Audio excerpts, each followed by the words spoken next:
And the thing about being a leader, in whatever your capacity is, whatever your job is, whatever problem you're helping solve, whatever part of the day you're leading someone through, whether it's getting their coffee, moving them on to the next stage of their career, or fixing their tire, whatever leadership problem you are fixing for the world, it's your own gift. It's your own authentic gift to the world. It's your superpower. And if you're not authentic with yourself, then you're holding back your superpower. I don't know if you guys have ever felt like you can't give everything you have to the world. I have, and I'll share a little bit about that with you in a moment. But I want you to think about how selfish it is to not give your full self to the world. That's like you're standing in the middle of the city, and you look up at the top of the skyscraper, and you see the helicopter crashing, and Lois Lane is falling down, like 40 floors, 30 floors. And you're Clark Kent, and you're just watching, because you don't want to give away who you are. I guess she's going to die. But that's very selfish if you hold those superpowers back. At some point, the rest of humanity is going to become more important than you giving up your secret identity. So for myself, I wasn't comfortable in my own skin for the first 40 years of my life. I wasn't authentic. I never felt like I could be a true leader, no matter how many people called on me for help, no matter how many people came to me and said, I really need your help here, and I look forward to the way that you can walk me through this problem. And I never kicked it into high gear because I knew on the inside I was a fraud.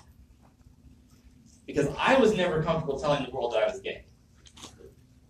I grew up not thinking that was okay, and every day of my life, I thought about, what am I going to wear today that's not going to give away my secret? What am I going to eat at lunch? I can't have a big salad because that's going to make me look gay.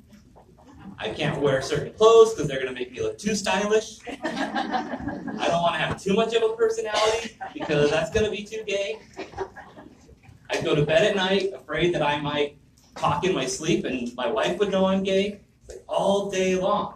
It's the biggest stress in my life, and I didn't know it. Because I thought I was living the life that I needed to lead. And I didn't realize that under every single part of my day, I had this thought that I was a fraud. And when I was okay with that, I woke up one day, and the biggest realization in my life was I woke up, and I suddenly understood that I wasn't broken. That I was no longer broken, and the parts of me that I didn't like were just part of the entire puzzle. See, we have to learn to accept ourselves with the parts we don't like. I couldn't do that for a long time. So now I make it my mission to go around and get in people's face and say, what is wrong with you that you don't like? And I call it owning your awkwardness. Being okay with the thing that you're not comfortable with. Now it's not a big deal to me that I'm gay. It doesn't define me. I don't walk around and make sure everybody knows that unless I'm in a room full of 200 people saying, hey, I'm gay. But it's not usually what I lead with. But it's important so that you know a little bit about my story, so you know why I feel it's so important that you own your awkwardness. Because I firmly believe that everybody is in the closet about something in life.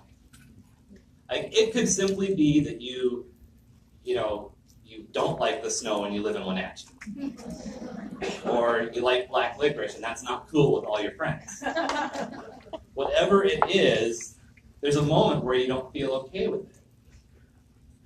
But one thing I found from everybody that I talk to, the one theme that I've learned is that thing that you're not comfortable with, that thing when you walk into a room full of people and you're standing here going, I hope they don't notice this about me.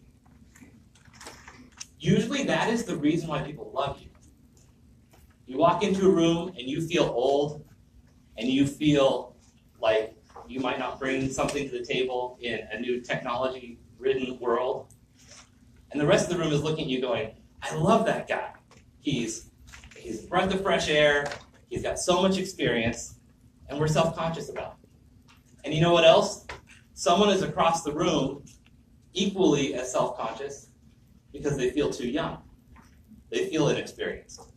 And the old guys across the room going, wow, look at all that enthusiasm and their whole life's ahead of them. I love that about them. And that's the thing that we need to learn how to own, and not just learn how to get over it, but make it your superpower. Make it work for you. Make it, because it's the one gift that you have that no one else has. It's the one part of your puzzle that makes you imperfect, makes you unique, and brings your value to the world.